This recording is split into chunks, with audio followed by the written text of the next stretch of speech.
Hey, what's going on, everybody? Welcome back to our BKFC Reddit Ask Me Anything. We're joined by the victor of his Philadelphia card, Mr. Cody Vidal. How you doing, sir?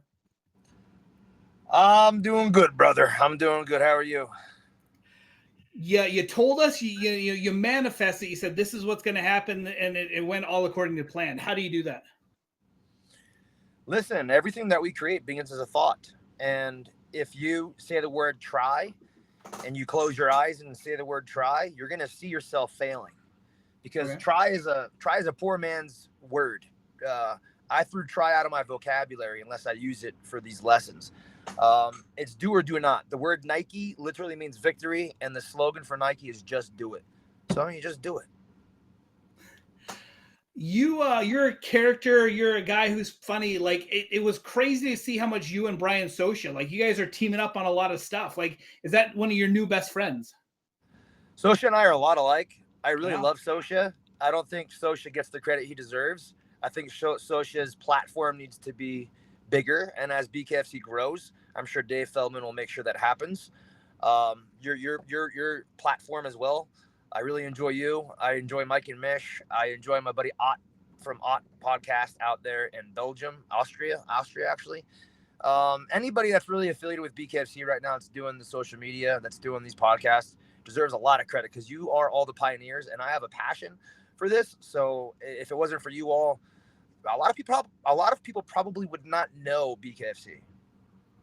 Sosha's one of those guys. When I first started watching BKFC, I didn't like him. I didn't care for him a whole lot. But then when I went to a show and I met him, I was like, okay, this guy, because he is a character on the show. He is a character. But then when you meet him in real life, like he's completely different. Kind of like Lorenzo Hunt. Like a lot of you guys are characters. But then when you meet him and you become friends with him, you're like, all right, this guy's all right. Yeah, I love Lorenzo. Lorenzo's an amazing person. He plays the character, and the character is really well. Um, I didn't like that he took it too far against Mick Terrell because I like Mick Terrell too. Mick Terrell's my Sure. buddy. I love Mick. But with that said, um, characters like myself, Sosha, like Lorenzo Hunt, we could be misconceived. And what that means is that people may think we're different or maybe we're not likable, and that's part of the story. If people like you or don't like you, they have attention on you, and focus, attention, awareness. That's the greatest currency in the entire world. Nobody pays you, nobody helps you unless they know about you. So going back to it was a very strange groan from some children. I heard that. Yeah, it's like, oh, okay, you good? They're kind of right there. You can see them. Yeah. My kid's out there in the playground. But yeah, man. I mean, people are not going to like me. That's absolutely fine. People are going to like me, and that's fine with me too. Overall, my goal here is to entertain, educate, and empower. Entertain everybody by getting them to like me or not like me. Educate them by showing them how to do this sport properly, and empower them with the entertainment and the education. So knowing how to do it, feeling it, that's very empowering. And I know that's one of the reasons why you love this, why I love this, is because BKFC is the fastest growing sport, combat sport, for a reason. It's empowering. When I interviewed Maurice, he said he was going to cut you up, and I'm looking at your face, and I don't see you all cut up. And listen, I like Maurice, and I was really excited about that fight. But I mean, like you guys both proved some stuff there, and like I said, you looked phenomenal in that fight. Thank you, brother. Maurice did cut me. Maurice is very, very, very tough. Um, I thought that I hit Keith Richardson a lot, but going to that fight with Keith Richardson, I was only really using my right hand. Uh, and not to take anything away from Keith, but I was in a hockey fight against Keith. And by the time I realized I should just get back behind the jab and move my legs, the fight was over because it was stopped due to a cut. Going to that third round, I was like, okay, it's time to use my jab, even though my left hand isn't feeling too well. Um, my left arm wasn't feeling too well. But going to this fight with Maurice, both arms were actually working. So for my first three BKFC fights, no offense, anybody that I fought, for my first three fights, I didn't have two working arms. And I told everybody, and I'll say this again, when I fought Brandon Connolly, I did not spar one time. I tore Right. my forearm up into my bicep. So the tear was in the crook of the elbow, right here, and it Yeah. went down into the forearm on a shovel hook. A shovel hook against my buddy Nikolai Veretennikov at one of the gyms in Huntington Beach. So going back to Maurice. Maurice took a beating, dude. He kept getting up. I think he would have got up that third time if the referee would have let him. But with that said, Maurice says that he won the Junior Olympics in amateur boxing. Is that true? I didn't fact check him. He said that. He said he took bronze in nationals.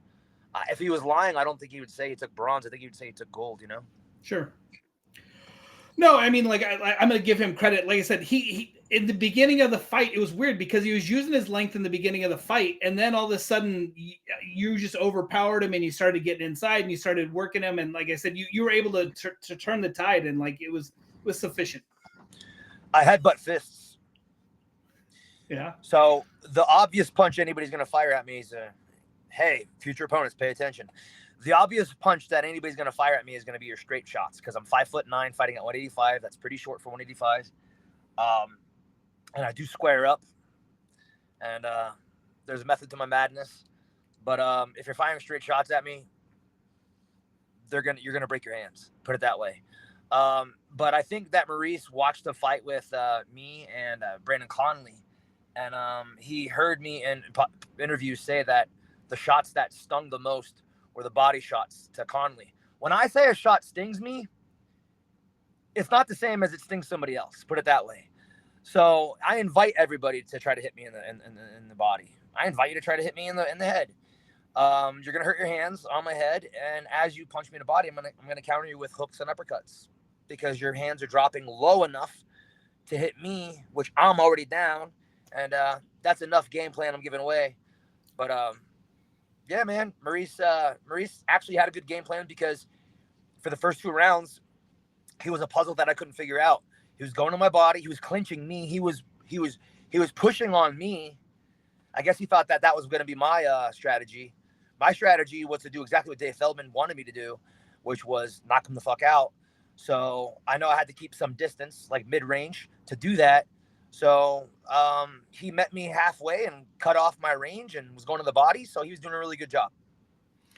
Were you excited that your good buddy Gabriel was able to, be there to be? I saw him recording you the whole time. I could see him like cheering, like he was excited to watch you. Gabriel changed my life. That man believed in me when nobody believed in me. That man believed in me when I took a so-called loss. That man took me under his wing. Gabriel means angel, by the way. It means, it's an angel. He took me under his wing and told me, Cody, you are very special. You have the energy. You have the aura. Trust me, brother. Everything is going to be better. 3 fights later, everything is better as according to what he said. Every time Gabriel sends me a voice message, my wife's like, put it on speaker so I can listen. She loves his accent. Everybody loves his accent, brother. Listen. He's a good man. Good man. Yes, brother, listen. This is what we're going to, it's going to be beautiful. It's going to be beautiful, brother. Yeah, I love him so much. Okay, when we last spoke to you, you said, I'm going to go to Philly, I'm going to get a win. Then I'm going to Rome. Is that still the plan? Are we deviating? Like, what's the plan? I'm not going to name drop, but certain people don't want me fighting in Italy, and it's not Gabriel. Yeah.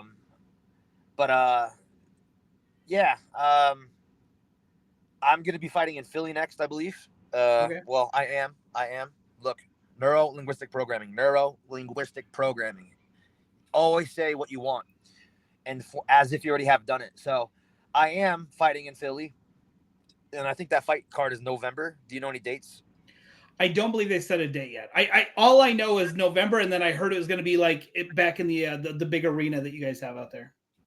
That's right, Wells Fargo Center, and the Yingling logo from Pottsville, Pennsylvania, the oldest brewery in America. That's the logo that's on the ice rink in the dead center when the Flyers play. I don't know if that's still a fact, but that's going to be amazing. I'm going to have buses full of people that go to that fight. Promise you that. So yeah, man, fighting and winning in Philly, and then fighting for the championship against whoever has that 185-pound title, hopefully as early as January, so I can prepare for March's tournament. 185 right now is weird because and I don't know that BKFC does the rankings. Like I said, I deep down think that Nate and Dave have their own rankings, and then whoever does the rankings, that are on BKFC's rosters is way off. But they have two guys that aren't even in the, one Richmond dropped off. They have Danny Christie who retired and dropped down. So 185 is kind of wide open. Like, what fight do you see? What fight would you like to see on this upcoming Philly card for you? I already said his name, man. I already said his name, and this is 100% respect. So when you hear this, Lorenzo, you know that it's 100% respect. I love you. You're honestly the reason why I fight BKFC. You're the first character in BKFC that actually does very well. You are the best fighter in BKFC's had so far, in my opinion. And for me to be the best, I have to beat the best, and you're still champion in my eyes. And I just want to say this, that I don't care what has happened. I still view you as the champion. And for me to actually go fight for the title, I would have to fight you. Now, I know you don't have any interest in fighting me because of the fact that, I'm not really a name still. But if you watch my fighting and you take all records out and you take all accolades out and you just take all knowledge prior to anyone else's career out and you look at my fighting skill, I don't think that there's another fighter at 185 or even 205 that hooks and rolls the way that not Maurice, but Lorenzo Hunt and I. I don't think there's a fighter that uses head movement the way we use it. I don't think there's fighters that explode the way we explode. I watch him spar all the time. He's just such a blessing to watch. He's so amazing, and I love that guy. I think his family is very cute. I like seeing him with his family, and putting all that aside, we're just fighters in there, and we're fighting to win. Philly's got that whole wrestling shtick going. Like, if you saw the Juggernaut come out in the big outfit and all the Juggernaut stuff, I feel like it would have a huge pop out there in Philly. Oh yeah, man. I would have to come out with something to top that. I got to look at the X-Men and see which X-Men destroyed the Juggernaut, and I'd have to, become maybe it's the Wolverine. Right. I have to grind my sideburns out for that, my chest hair. Right. Start speaking with an Australian accent or whatever. Yeah. Right. Lorenzo, Juggernaut. Yeah. What you and Johnny Cannoli really like? When did you guys? You guys seem inseparable when you're out there together. Like, when did that become like you're almost like twins? Everywhere you go, you guys are mirroring each other. Like, it's like a new like super tight bond for you. I'm just gonna say this, man. I love Johnny Cannoli. Johnny Cannoli is my favorite BKFC fighter overall that's currently fighting. So you got him, you got Lorenzo Hunt. They're super exciting. Got my guy Hayes Heppy. He's very, very exciting. Can't wait to see him fight in Rome. I'm gonna be there at Rome live. I forgot to mention that. I'll be there. Gabriel's sending me out.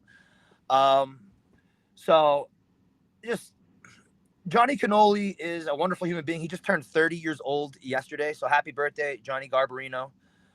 Johnny Cannoli Garbarino, happy birthday, brother. 30th birthday.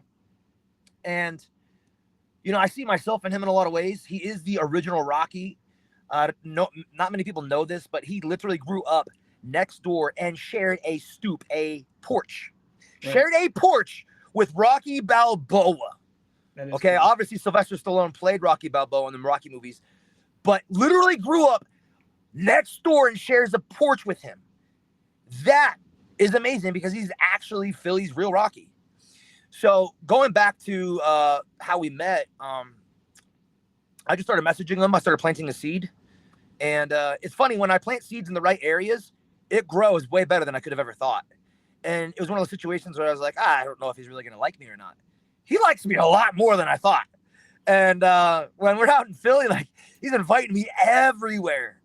He invited me to a strip club. I didn't know it was a strip club. We show up to the strip club. I'm with my sister, who's 24 years old, and my other friends. And I just don't go to strip clubs. If people think that I'm awesome or not awesome because of that, fair enough. I have my faith, and I'm a sinner, and I don't always please God. Trust me on that. But the last thing I want to do is walk into a strip club with a bunch of men who have hard-ons, erections, and we're all looking at the same girls. Right. And those girls just want your money, and I don't care about girls that just want my money. I want girls that want my time and want my effort because they love me. And when I say girls, I'm taking out the S and saying girl intimately. And if it's my sister, it's like a family member, then yeah, I'll appease to them. But yeah, strip clubs are just not for me, man. Back to Garbarino. Johnny liked me a lot more than I thought. His wife's amazing. Her last name rhymes with spaghetti. I won't say her last name just for confidentiality. She Sure. didn't give me permission, but her last name rhymes with spaghetti, so I call her Spaghetti. It's just a wonderful, wonderful situation with those two. They invited me to come out to Philly to stay with them and to train. And so at the end of September, my birthday, September 27th, I'll be 37 years old, believe it or not. I'll be 37 years old, September 27th. I'm going to go out there, spend some time in the Philly area, training with him, New Jersey area. One of my brothers, Ryan, lives in New Jersey, and visit my old stomping grounds in Pottsville, Pennsylvania. And yeah, we're going to have a good time with Johnny. Philly guys are different. Like Philly guys don't care if you don't like them, and like they kind of rub people the wrong way. That first, I mean, they're kind of rough and brash and stuff like that. Is that That's Johnny? my alarm. Okay. That's my alarm. Anyway, like Philly, they don't really care. Like, but you're from there. Like, is that a mentality growing up? You guys don't. You guys are just who you are, and you don't care if anybody likes you, or The biggest assholes on earth are from Pennsylvania, and you don't have to be from Philly, inner city Philly. You could be 3 hours outside of Philadelphia, and you still recognize yourself as Philadelphia. You're still recognized as a Philadelphian. You're still recognized as one of the most rudest, just aggressive, vile, violent people on earth. And you know what? Why not? The original capital of America, the heart of America, the Liberty Bell, the Declaration of Independence sits right there in the city of brotherly love. And not that I like arrogance, but America has an arrogance to it. Like, fuck you, we're better than you. And I honestly don't like that about America. But when it comes to wartime, see what I did there? When it comes to wartime, it's fucking kill or be killed. And that's Sure. the Philadelphia mentality. Yeah, it's a city of brotherly love. Everybody's really friendly, believe it or not. Everybody's really fucking friendly in Philly till they're not.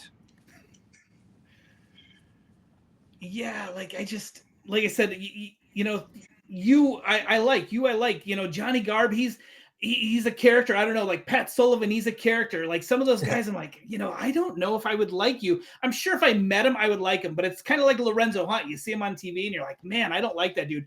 But it also makes people root against you when people are watching. It's getting eyes on him. Lorenzo's a coach at heart. Anybody that's a coach at heart, and you don't see him barking at his students, he's a good man. Anybody that's a coach at heart is a good man. Garb would give you pasta. Garb would, show you every freaking person he knows in Philly, every restaurant. Like, literally, bro, let me tell you a story about Garb real quick. So my coach, Tyler Smith, and I are walking around. His birthday just passed, too. Happy birthday, Tyler Smith. And we're walking around. It's just Tyler and I. We're walking around, and we just ate Italian food at Garbarino's house the night prior.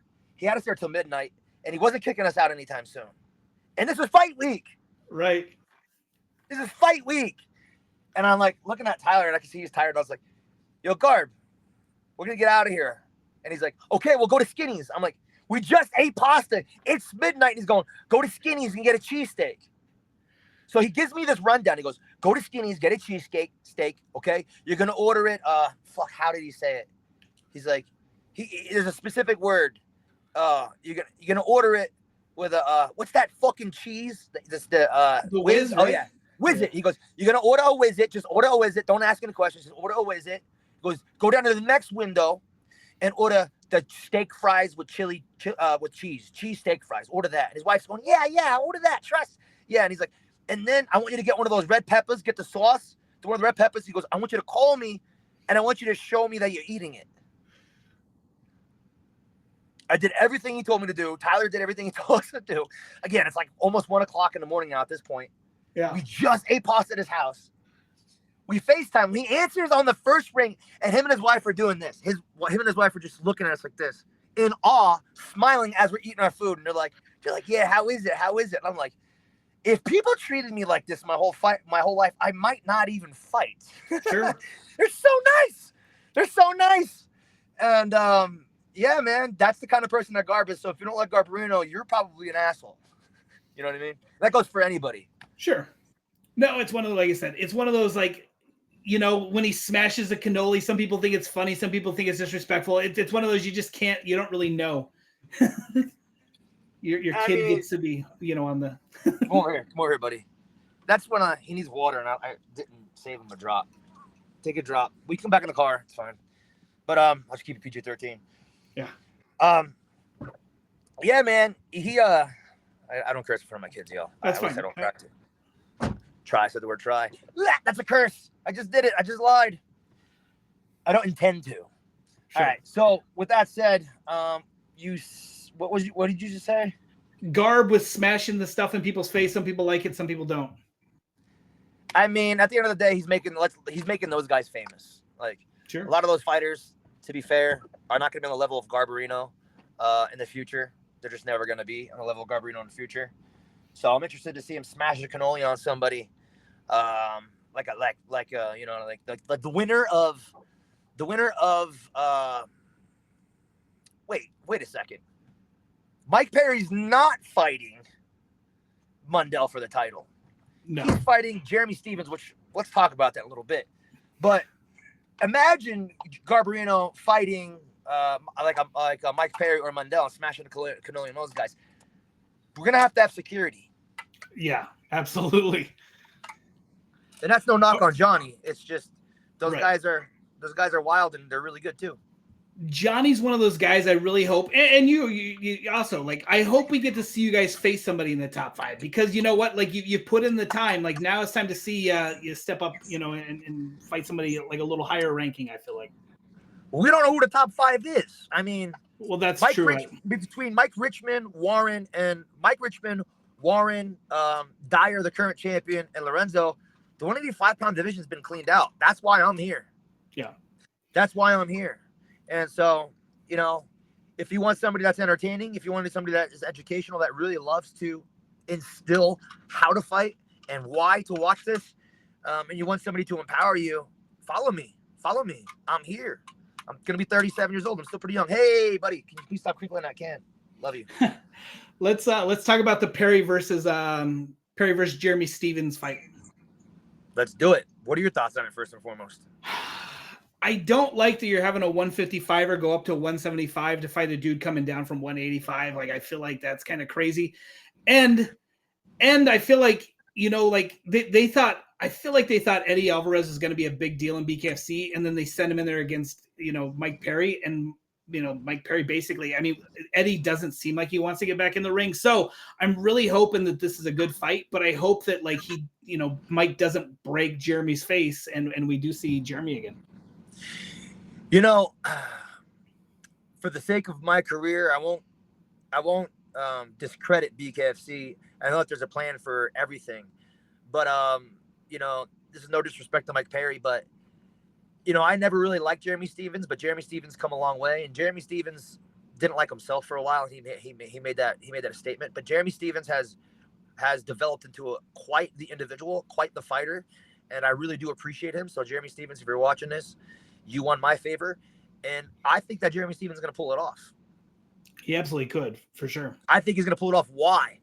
Because when you fight somebody smaller than you, when you fight somebody who has leverage, first and foremost, in sports, leverage is king. Low, quick, aggressive. Low, quick, aggressive. Low, quick, aggressive. That was taught to us in football. I was the #1 defensive lineman in the entire state of Pennsylvania at 5'9", 180 pounds, soaking wet. Okay, I'll repeat: 5'9", 180 pounds, soaking wet. I was a number one defensive lineman in the entire state of Pennsylvania in high school. Why do you think that was? Well, besides the fact that my nickname was Psycho, low, quick, aggressive. I was low, had the center of gravity, had the leverage. Okay, I was the fastest foot from the snap of the ball, and man, was I aggressive. I wanted to die on the field, and that's not an exaggeration. I wanted to die in the end zone. I would always envision myself getting a game-winning fumble return or interception as I took that ball into the end zone in the state championship, and I die in the end zone of the state championship. I always envisioned that. Like, literally, I'm not kidding, because I was suicidal as a kid. I shouldn't say that word. I'm sorry. I was suicidal for many years, and that's just how I thought. But I was also very homicidal, and anybody in my way was a target to be eliminated. And so when I was when I was actually in a state championship, I willed that one into existence too. I started realizing my power of manifestation in the state championship. Well, during my football career, every time I would think of something and I'd say a prayer and I'd stand at the first down marker, I would look at my quarterback. I always told my quarterback this. My quarterback's name was Jake Wartella. Sorry, we're going on a tangent here. My quarterback's name was Jake Wartella. Amazing at basketball, amazing at baseball, and amazing at football. 5'9" as well. Very good for a quarterback at 5'9". Very, very good. And I played defense. They wouldn't let me play on the offense because I wasn't a coach's kid. I wasn't a doctor's kid. But if they would have, we would have definitely won because every time we went against a D1 running back, I had their number. That shut them down. So, and that's as a defensive lineman. So going back to Jake Wartella was the quarterback. I told Jake, I said, we'd always get in the car. We'd go get in his truck, his Tacoma. We'd take his Tacoma into the woods in Pottsville, Pennsylvania. And he would crack open a Yingling. He'd drink one Yingling before every game. Sometimes I would. And we'd eat Scooby-Doo fruit snacks. Okay. Scooby-Doo fruit snacks. Now, it's not necessarily the object. It's the power of the intention. We put the power of the intention into these Scooby-Doo fruit snacks. Hey, Ruby-Woo. Row, Scooby, we ate all the Ruby snacks. I'm sorry, Raggy. I'm kind of retarded. But we didn't eat the Scooby snacks before the state championship. And we ended up losing by a touchdown. But I would always tell him, look for me at the first down marker. You'll see me doing this, which I do at this now. I'll tell you later why. And you'll see me praying. I said, that's your knowledge that we're getting a first down. Man, we were the number one defense and offense in the state of Pennsylvania. And in the state championship, I tore my ACL in the first quarter, and I still got defensive player of the game. I didn't die on the field. We didn't win, but part of me died that day, and I had to get it back. And I'm getting it back here in BKFC. Okay, so let's just recap. We'll circle back. You think that Jeremy Stevens could pull off the win against Mike? Yes. Short answer is Cody, yes. Yeah. Okay. Yeah. I mean, you went a long way, but yeah, we circle back to yes. You. So I mean, it would be a huge upset. Like I said, I like Jeremy. I've interviewed Jeremy. He's a great dude. I feel like bare knuckle is built for Jeremy. Like, you know, he didn't have necessarily the ground game. Standing up and throwing punches, that's his game. Yeah. So I didn't want to have my kid on there. I'm sorry, buddy. He looks all sad and stuff. You're good. I just want some water. It's hot up here in Idaho, huh? No, we don't have to hurry it up. He's fine. You got to make this kid tough. He gets everything he wants. Trust me. So he says he wants to be. You want to be in the BKFC one day? You want to be a world champion? All right, toughen up. Say, I am tough. Louder. I'm tough. Louder. I'm tough. I'm very tough. I'm very tough. I'm always very tough. I'm always very tough. All right, you got to sound tougher though. I promise you that. So, all right, you don't have any testosterone yet. At least, hold on. If anybody thinks that I'm on performance and enhancement drugs, I just want to say this, okay? Because I always tell people I don't lift weights and I don't train. Let's get a double biflex here. Let's get the Hulkster. Let's see those 22-inch pythons, buddy. Nice. Holy cow, that kid's ripped. How old are you? Squeeze it again. Squeeze as hard as you can. Wow. He's 8 years old. Wow. Like a little baby Hulk. Yeah. His mom is from Mother Russia. Okay. So, yeah, I pick good genetics when I have kids. Little Ivan Drago. Yeah, Ivan. So, going back to what you were saying, which I'm all over the place today. You mentioned Jeremy Stevens. You mentioned possibly beating Mike Perry. Low, quick, aggressive is the way. So, Jeremy, if you're watching this, stay low. Let him punch down at you. You know what I mean? And come up over the top with the hook and uppercut combinations. And as he exits, fire those straight rights and continue to roll. And Mike Perry, if you're watching this, hey man, I tried to connect with you I attempted to connect with you a bunch of times and you snubbed me because I'm not famous yet, but I will be soon. And maybe we'll get an Overdogs podcast together. I still love you. You know, I talked to him at an event and he said, oh, I know the Reddit loves me, but like, he's like, I don't know if I want to come on. And I was like, whatever. I get it. Like, you're Mike Perry, but I don't know. Yeah, like I said, I talked to him. Yeah. I mean, come on, man. Like, let's be real. Mike Perry, you did really well on BKFC. And I'm just going to say you did really well on BKFC, but BKFC is not like that. We're not like that. We're a family. We're close-knit. We're growing. You not coming on these shows doesn't help BKFC grow. And it doesn't help Dirty Boxing grow. Like, when people have that egotistical mentality, oh, what are you going to do for me? It's like, bro, it goes back to this. You must love the process more than you love the progress. If you went to him earlier in his career and said, hey, come on my show, he'd go on your show, right? Because he was still in love with the process. The process is doing the work. The progress is reaping the benefits of the work. But if you love reaping the benefits of the work more than you love the work, you will not continue to reap the benefits. Just ask Mike Tyson and Conor McGregor. No, I agree. Like I said, it's kind of odd. I have champions that come on, and like we have famous people come on. Like I don't get the whole like, oh well, I don't want to come on. Well, like I said, and he didn't say no outright, but he's just like, I know, like the Reddit loves me. I just don't know if I want to come on. And I was like, I get it. I know. Let's just say that statement. I know Reddit loves me, but I don't know if so you don't want to serve the people that love you. Got it. Yeah. Got it. Whatever. It'll happen someday. All right. So was there any talk of you getting on the Jersey card? Like, I know Philly's really close to Jersey. Were you trying to get on the Philly or the Jersey card too, or no? I was attempting to be on the Jersey card, and they just think and know they know that I'll pull a bigger crowd in Philadelphia, which just makes sense, right? Dave Feldman originally wanted me to go on the Jersey card. He said it was Atlantic City originally, and that was when we were in Italy. He came up to me. But let's talk about Dave, please. Go ahead.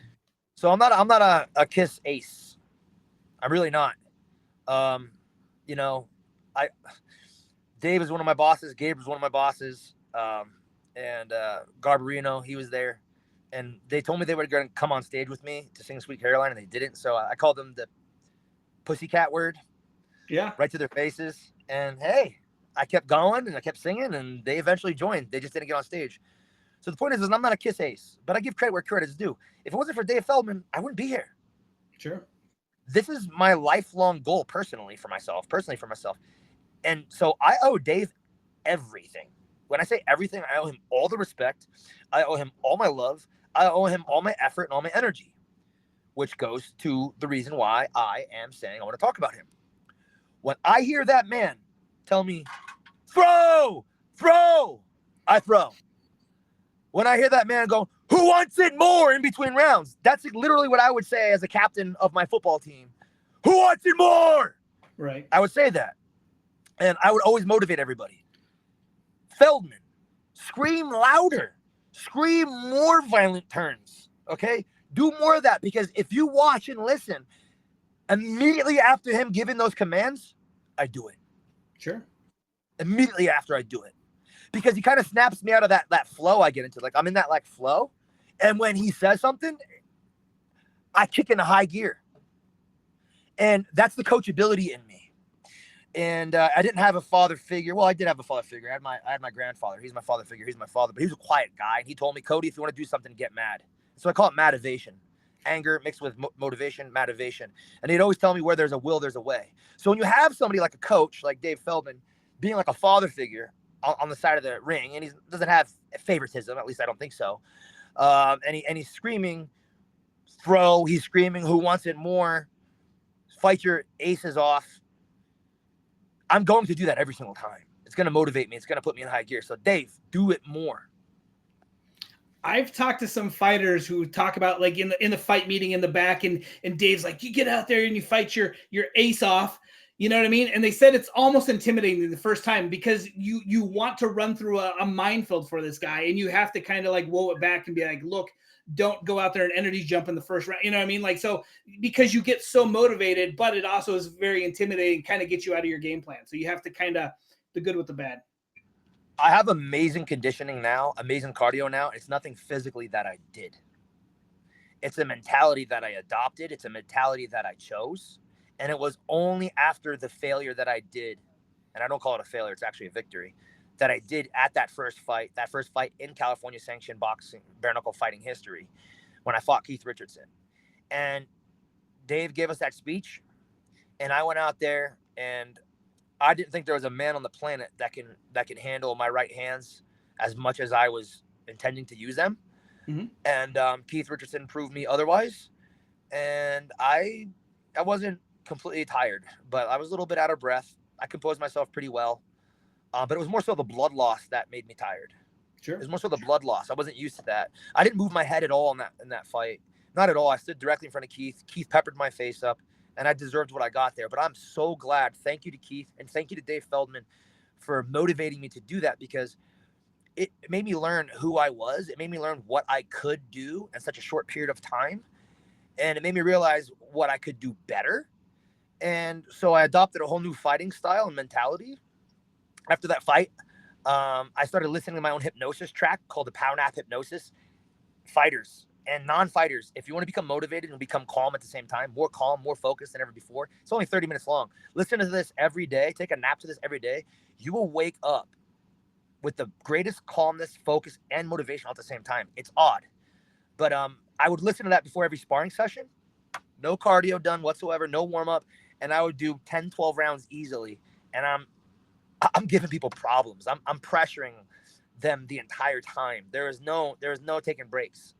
And so cardio was kind of always my enemy, because I had a bad knee, had a bad back, had bad ankles. I sprained both my ankles growing up really bad. I broke my back, T7 compression fracture. I'm a 15-year-old playing football.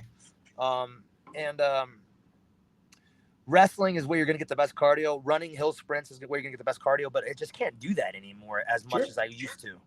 And I'm a maniac, so I don't go soft. I go hard. So for me to just do that fight with Keith Richardson, take that mentality of fighting my ace off every single time, I apply that in my sparring, but I stay calm mentally, and I control my breathing. And I'm telling you, I'm better now at 36, almost 37, than I've ever been. All right, I need to wrap it up. I have to go. But is there any message you have, anything you want to get out there before we call it a day?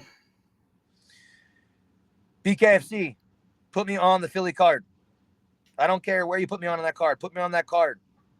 Put me on the card. I'm grateful. I will always fight my ace off. You know that. I will win. I am winning. And that championship is mine. People talk about the face of BKFC and the king of violence and all that. Mike Perry, if you're the king of violence, fair enough. I am the body, I am the mind, and I am the soul of BKFC. Keep your crown. That 185-pound title is mine. Keep the king of violence championship title. Literally, the title. Keep that. The 185-pound championship is mine. And that's the bottom line. Because why? That's the bottom line. Because why? Because Daddy said so. Say it loud. I'll do it right now. And that's the bottom line. Because Daddy said so. Well. All right, man. Thanks so much for your time. I look forward to hearing, hopefully, that, that they haven't even announced the card yet. So it'll be a while before we hear about you being on the card. But hopefully that happens. I'm excited for it. I always love having you on. Thanks so much for your time, man. Lorenzo! Ain't no champ. Less that said so. I'm the next 185-pound champ, and that's the bottom line. Because Daddy said so. That's a promo. All right, thanks, guys. Later, brother.